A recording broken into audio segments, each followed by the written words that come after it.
ನಮಸ್ಕಾರ. ರಿವ್ಯೂ ಚಾನಲ್ಗೆ ಸ್ವಾಗತ. ನಾನು ಸೌಖ್ಯ ಗಾಂವ್ಕರ್.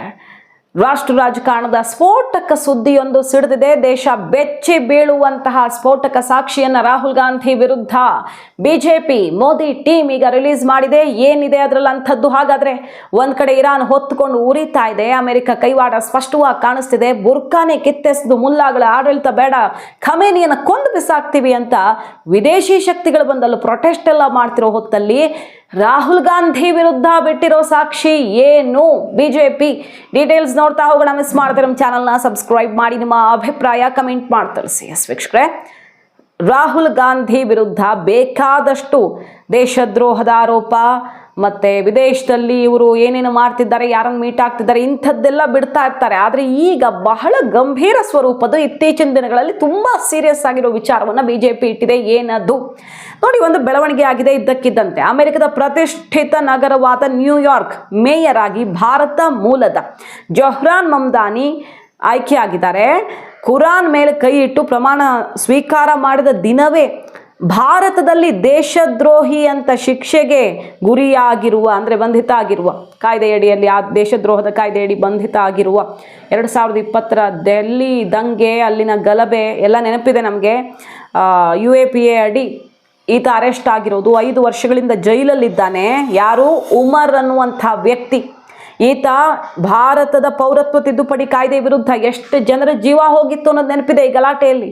ಸೊ ಆ ಗಲಾಟೆಯನ್ನು ಲೀಡ್ ಮಾಡಿದ್ರಲ್ಲಿ ದೊಡ್ಡ ತಲೆ ಈ ಉಮರ್. ಆತ ಜೈಲಲ್ಲಿದ್ದಾನಲ್ಲ, ಆತನ ಪರವಾಗಿ ಈ ನ್ಯೂಯಾರ್ಕ್ನ ಮೇಯರು ಕುರಾನ್ ಮೇಲಿಟ್ಟು ಕೈ ಇಟ್ಟು ಪ್ರಮಾಣ ಸ್ವೀಕಾರ ಮಾಡಿದ ದಿನವೇ ಪತ್ರ ಬರೆದಿರೋದು. ಭಾರತದ ರಾಜಧಾನಿ ದಿಲ್ಲಿಯಲ್ಲಿ ಜೈಲಲ್ಲಿರುವ 2020 ದೆಹಲಿ ಗಲಭೆ ಆರೋಪಿ ಉಮರ್ ಖಾಲಿದ್ಗೆ ಪತ್ರ ಬರೆದು ನೈತಿಕ ಬೆಂಬಲ ಸೂಚಿಸಿರೋದು. ಅಮೆರಿಕದಲ್ಲಿ ತಮ್ಮನ್ನ ಭೇಟಿಯಾದ ಖಾಲಿದ್ ಪೋಷಕರಿಗೂ ಕೂಡ ಪತ್ರವನ್ನು ಹಸ್ತಾಂತರಿಸೋದು ಒಂದು ಬೆಳವಣಿಗೆ. ಆದರೆ ಇನ್ನೂ ಒಂದು ಡೆವಲಪ್ಮೆಂಟ್ ಆಗಿದೆ ನೋಡಿ. ಅಮೆರಿಕದ 8 ಸಂಸದರಿಗೆ ಭಾರತದಲ್ಲಿ ಏನು ಕೆಲಸ? ಅದರಲ್ಲೂ ಭಾರತದಲ್ಲಿ ದೇಶದ್ರೋಹಿ ಅಂತ ಗುರುತಿಸ್ಕೊಂಡು ಬಂಧಿತ ಆದವನು ಪರ ಭಾರತ ಸರ್ಕಾರಕ್ಕೆ ನ್ಯಾಯಪರ ತನಿಖೆ ಮಾಡಿ, ನೀವು ನ್ಯಾಯಪರವಾಗಿ ವಿಚಾರಣೆ ನಡೆಸಿ ಅಂತ ಪತ್ರ ಬರೆದಿದ್ದಾರೆ.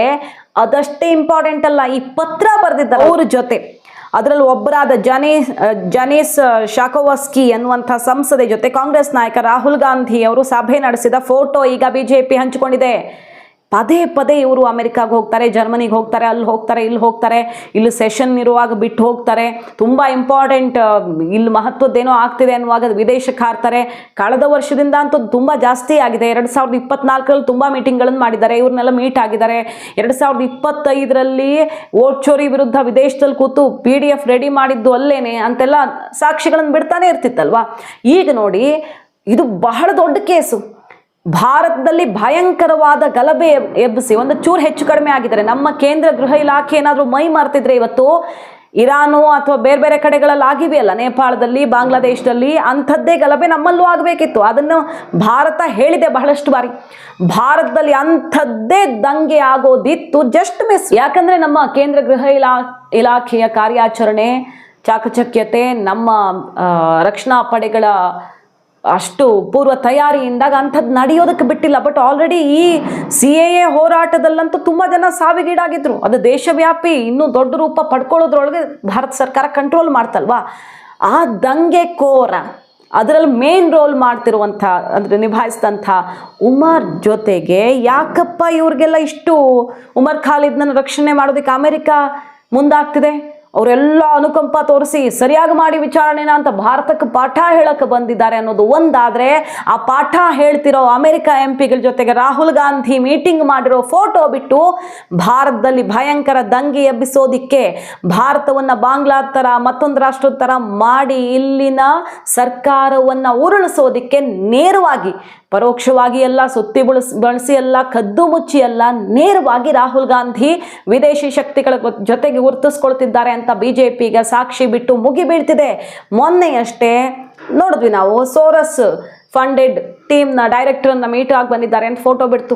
ಪ್ರೋಗ್ರೆಸಿವ್ ಅಲೈನ್ಸ್ನ ಭಾಗವಾಗಿದ್ದಾರೆ ಇವರು ಒಬ್ಬರು ಸದಸ್ಯರು ಅನ್ನೋದನ್ನ ಸ್ಯಾಮ್ ಪಿತ್ರೋಡಾ ಹೇಳ್ತಾರೆ, ಓಪನ್ ಆಗಿ ಒಪ್ಕೊಳ್ತಾರೆ. ಆ ಪ್ರೋಗ್ರೆಸಿವ್ ಅಲೈನ್ಸ್ಗೆ ನೇರವಾಗಿ ಸೋರಸ್ ಲಿಂಕು, ಭಾರತ ವಿರೋಧಿ ಚಟುವಟಿಕೆ ಮಾಡುವಂಥ ಎಲ್ಲ ವಿಚಾರಗಳು ಜಗತ್ತಿನ ಮುಂದೆ ಓಪನ್ ಆಗಿವೆ. ಇನ್ನು ರಾಹುಲ್ ಗಾಂಧಿ ಅವರು ಭಾರತದಲ್ಲಿ ಇರಬೇಕಾ ಅನ್ನೋ ಮಟ್ಟಿಗೆ ಆಕ್ರೋಶ ಸಿಡಿತು. ಇವರು ಭಾರತಕ್ಕೆ ಬಹಳ ದೊಡ್ಡ ದ್ರೋಹವನ್ನೇ ಮಾಡ್ತಿದ್ದಾರೆ ಅಂತ ಒಂದ್ ಕಡೆ ಕೇಸು ಹಾಕಿದ್ದಾರೆ.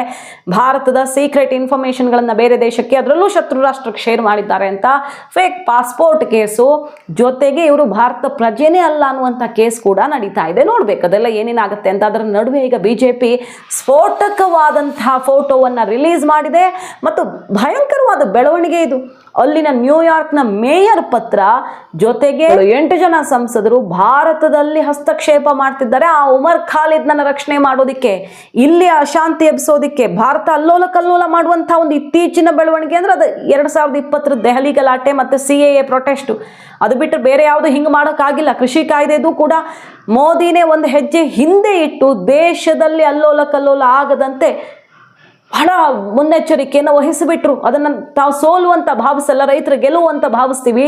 ಖಂಡಿತ ಒಳ್ಳೇದು ಮಾಡೋ ಉದ್ದೇಶ ಇತ್ತು, ಆದರೆ ನಾವೇ ಹೆಜ್ಜೆ ಹಿಂದಿಡ್ತಿದ್ದೀವಿ ಅಂತ. ಸೊ ಭಾರತದಲ್ಲಿ ದಂಗೆ ಎಬ್ಬಿಸೋದಿಕ್ಕೆ ಏನೇನು ಆಗ್ತಿದೆ ಅನ್ನೋದನ್ನು ನೋಡಬಹುದು. ಇರಾನ್ ಎಕ್ಸಾಂಪಲ್ ಯಾಕೆ ಕೊಟ್ಟೆ ನಾನು ಅಂದರೆ, ಇರಾನ್ನಲ್ಲಿ ಮೂಲಭೂತವಾದಕ್ಕೆ ನಮ್ಮ ಬೆಂಬಲವ ಅದಲ್ಲ. ಆದರೆ ಏನಾಗ್ತಿದೆ ನೋಡಿ, ಇರಾನ್ನಲ್ಲಿ ಫಸ್ಟ್ ಯುದ್ಧ ಮಾಡಿದ್ರು, ಅಲ್ಲಿ ನ್ಯೂಕ್ಲಿಯರ್ ವೆಪನ್ಗಳು ತಯಾರಾಗ್ತಿದ್ದಾವೆ, ಜಗತ್ತಿಗೆ ಮಾರಕ ಅಂತ ಅಟ್ಯಾಕ್ ಮಾಡಿದ್ರು, ಏನೂ ಸಿಗಲಿಲ್ಲ. ಕಡೆಗೆ B-2 ಬಾಂಬರ್ಗಳು ಬಂದು ಅಮೆರಿಕದಿಂದ ದಾಳಿ ಆಯಿತು, ಏನೂ ಆಗಲಿಲ್ಲ ಅಲ್ಲಿ. ಸೊ ಅಮೆರಿಕ ಹೇಳಿದ್ದು ಸುಳ್ಳು ಅಂತ ಎಕ್ಸ್ಪೋಸ್ ಆಯಿತು. ಇಸ್ರೇಲು ಇರಾನು ಹೊಡೆದಾಡ್ಕೊಂಡು ಇರಾನನ್ನು ವೀಕ್ ಮಾಡೋಕ್ಕೆ ನೋಡಿದಾಯ್ತು. ಅಲ್ಲಿನ ನಾಯಕತ್ವ ಖಮೇನಿ ಅವತ್ತೇ ಬಾಂಬ್ ಹಾಕಿ ಸಾಯಿಸ್ಬಿಡ್ತಿದ್ರು, ಆತ ಬಚಾವಾದ ಬಂಕರಲ್ಲಿ ಅಡಗಿಕೊಂಡು. ಈಗ ಹೇಗಾದರೂ ಮಾಡಿ ಕಿತ್ತೆಸಿಬೇಕು, ಅಮೆರಿಕದಲ್ಲಿ ಅಥವಾ ಬೇರೆ ಬೇರೆ ದೇಶಗಳಲ್ಲಿ ಅಡಗಿಕೊಂಡಿರುವಂಥ ಅವ್ರಿಗೆ ಬೇಕಾದಂಥವ್ರನ್ನ ತಂದು ಕೂರಿಸ್ಬೇಕು. ರಾಜಮನೆತನದವ್ರಲ್ಲಿ ಇರಬಾರ್ದು ಅಂತ ಹಿಂದೆ ಯಾರ ವಿರುದ್ಧ ಪ್ರೊಟೆಸ್ಟ್ ಆಗಿತ್ತೋ, ಈಗ ದೇಶ ಬಂದು ಕೂರಬೇಕು ಅಂತ ಅವ್ರ ಪರವಾಗಿ ಪ್ರೊಟೆಸ್ಟ್ ಆಗ್ತಿದೆ. ಖಮೇನಿಯನ್ನು ಕೊಂದು ಹಾಕಿ ಅಂತ ಪ್ರೊಟೆಸ್ಟ್ ಆಗ್ತಿದೆ. ಬುರ್ಕಾ ಕಿತ್ತೆಸೆದು ಮೂಲಭೂತವಾದ ವಿರುದ್ಧ ನಾವು ನಿಲ್ತೀವಿ ಅಂತ. ಇರಾನ್ ಭಾಷೆನೂ ಮಾತಾಡಲ್ಲ ಪ್ರೊಟೆಸ್ಟ್ ಮಾಡೋರು, ಹೊರಗಡೆ ದೇಶದಿಂದ ಬಂದವರು, ಕೆಲವರು ಇಂಗ್ಲೀಷ್ ಮಾತಾಡೋರು ಅಲ್ಲಿ ಪ್ರೊಟೆಸ್ಟ್ಗಿಳಿದಿದ್ದಾರೆ. ಅಂದರೆ ನೇರವಾಗಿ ಅಮೆರಿಕದ ಇನ್ವಾಲ್ವ್ಮೆಂಟ್ ಕಾಣಿಸ್ತಿದೆ. ಈಗ ಮೂಲಭೂತವಾದ ಅಲ್ಲಿ ಮುಲ್ಲಾಗಳ ಅಧಿಕಾರ ಕೊನೆಯಾಗಬೇಕು ಅನ್ನೋ ಕೂಗೆದಿದೆ. ಜನರಿಗೆ ಉಸಿರುಗಟ್ಟಿಸ್ತಿದ್ದಾರೆ ಈ ಆಡಳಿತ ಸರಿ ಇಲ್ಲ ಅಂತ. ಓಕೆ, ಆದರೆ ಭಾರತದಲ್ಲಿಯೂ ಇವ್ರ ಉದ್ದೇಶ ಹಾಗೆ ಇರುತ್ತೆ. ಆ ದೇಶ ಬೇರೆ ಈ ದೇಶ ಬೇರೆ. ಆ ದೇಶದಲ್ಲಿ ಆಡಳಿತ ಕೊಲ್ಯಾಪ್ಸ್ ಆಗಿದೆ, ಆರ್ಥಿಕತೆ ಕೊಲ್ಯಾಪ್ಸ್ ಆಗಿದೆ.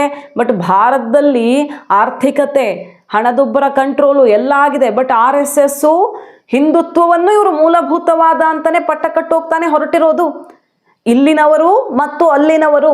ಹಾಗಾಗಿ ಇರಾನ್ನಲ್ಲಿ ಇವತ್ತು ಹೊರಗಡೆಯವರು, ಒಳಗಡೆ ಜನಾನೇ ಎಬ್ಸಿದ್ದಾರೆ ಅಂತ ತೋರಿಸ್ತಿದ್ದಾರೆ, ಬಟ್ ಹೊರಗಡೆಯವರು ಬಂದು 22 ಪ್ರಾವಿನ್ಸಲ್ಲಿ ಇಡೀ ದೇಶದಲ್ಲಿ ಆಲ್ಮೋಸ್ಟ್ ಏಕಾಏಕಿ ಗಲಭೆ ಹೇಳುತ್ತೆ ಖಮೇನಿ ಬದಲಿಸೋದಿಕ್ಕೆ. ಅದು ಬುರ್ಕಾ ಕಿತ್ತೆಸೆದು ಅಂದರೆ ಆ ದೇಶದಲ್ಲಿ ಎಂಥ ಬೆಳವಣಿಗೆ ಆಗ್ತಿದೆ. ವಿದೇಶಿ ಶಕ್ತಿಗಳ ಕೈವಾಡ, ಯುದ್ಧ ಮಾಡೋದು, ಯುದ್ಧ ಮಾಡಿದಾಗ ದೇಶ ವೀಕ್ ಆಗುತ್ತೆ, ಆರ್ಥಿಕತೆ ಕೊಲ್ಯಾಪ್ಸ್ ಆಗುತ್ತೆ. ಆಗ ಆ ನಾಯಕತ್ವದ ವಿರುದ್ಧ ದಂಗೆ ಹೇಳ್ಬೇಕು. ಇಲ್ಲೂ ಮಾಡಕ್ಕೆ ನೋಡ್ತಿರೋದೇ, ಯುದ್ಧ ಮಾಡಬೇಕು, ಭಾರತ ಯುದ್ಧ ಮಾಡಬೇಕು ಬಾಂಗ್ಲಾ ಜೊತೆ, ಪಾಕ್ ಜೊತೆ. ಆಗ ಮಾಡಿದ್ರೂ ಕಷ್ಟ ಮೋದಿಗೆ, ಆರ್ಥಿಕತೆ ವೀಕ್ ಆಗುತ್ತೆ. ಮಾಡದೇ ಇದ್ರೆ ಇವ್ರು ಕೈಲಾಗದವರು ಅಂತ ಪಟ್ಟ ಕಟ್ಟಿ ದಂಗೆ ಎಬ್ಬಿಸಬಹುದು. ಏನಾದರೂ ಒಂದು ದಂಗೆ ಹೇಳ್ಬೇಕು. ಒಟ್ಟಿನಲ್ಲಿ ಭಾರತ ವೀಕ್ ಆಗಬೇಕು ಅನ್ನುವ ಪ್ರಯತ್ನ. ಇರಾನ್ ಮಾಡೆಲ್ ಅಲ್ಲಿ ಭಾರತದಲ್ಲೂ ದಂಗೆ ಎಬ್ಬಿಸುವಂತಹ ಪ್ರಯತ್ನ. ಬಾಂಗ್ಲಾದಲ್ಲಿ ಹಸೀನಾ ಅಮೆರಿಕಕ್ಕೆ ಬಗ್ಲಿಲ್ಲ ಅಂತ ತಾನೇ ಅಷ್ಟೆಲ್ಲ ಆಗಿದ್ದು, ಅದೇ ರೀತಿ ಇಲ್ಲಿ ಮಾಡುವಂತಹ ಪ್ರಯತ್ನ. ಏನೇನೆಲ್ಲ ಆಗ್ತಿದೆ. ಭಾರತ ಬೇರೆ 4ನೇ ದೊಡ್ಡ ಆರ್ಥಿಕತೆಯಾಗಿದೆ. ಜಪಾನ್ ಹಿಂದಿಕ್ಕಿ ಮುಂದಕ್ಕೆ ಹೋಗ್ತಿದೆ. ಜರ್ಮನಿಯನ್ನು 1.5-2 ವರ್ಷದಲ್ಲಿ ಹಿಂದಿಕ್ಕತ್ತೆ, ಟಾಪ್ 3ಗೆ ಹೋಗುತ್ತೆ. ಎಲ್ಲ ಸಹಿಸ್ಕೊಳ್ಳೋಕೆ ಸಾಧ್ಯನಾ ಅಮೆರಿಕ? ಸೊ ಅಮೆರಿಕ ಈಗ ಏನ್ ಮಾಡೋಕೆ ಹೊರಟಿದೆ ಅಂದ್ರೆ, ಇರಾನ್ನಲ್ಲಿ ಆಗ್ತಿರೋದನ್ನ ನೋಡಿದ್ರೆ ಭಾರತೀಯರು ಅರ್ಥ ಮಾಡ್ಕೊಳ್ಬೇಕು ಏನ್ ಮಾಡೋಕೆ ಹೊರಟಿದೆ ಅಂತ.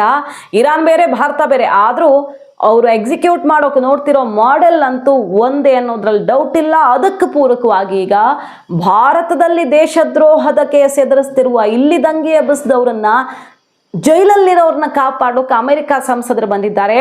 ಆ ಅಮೆರಿಕ ಸಂಸದರ ಜೊತೆ ರಾಗ ಮೀಟಿಂಗ್ ಆಗಿದೆ ಅಂತ ಫೋಟೋ ಬಿಟ್ಟಿದೆ ಬಿಜೆಪಿ. ಸೊ ದೇಶದ ಒಳಗಡೆ ಏನಾಗ್ತಿದೆ ಅಂತ ಈಗ ಬಿಜೆಪಿ ಮುಗಿಬಿದ್ದಿರೋದು ಸಾಕ್ಷಿ ಇಟ್ಟು. ಮಾಹಿತಿ ಇಷ್ಟ ಆಗಿದ್ರೆ ಮಿಸ್ ಮಾಡಿದ್ರೆ ನಮ್ಮ ಚಾನಲ್ನ ಸಬ್ಸ್ಕ್ರೈಬ್ ಮಾಡಿ, ನಿಮ್ಮ ಅಭಿಪ್ರಾಯ ಕಮೆಂಟ್ ಮಾಡಿ ತಿಳಿಸಿ. Thank you.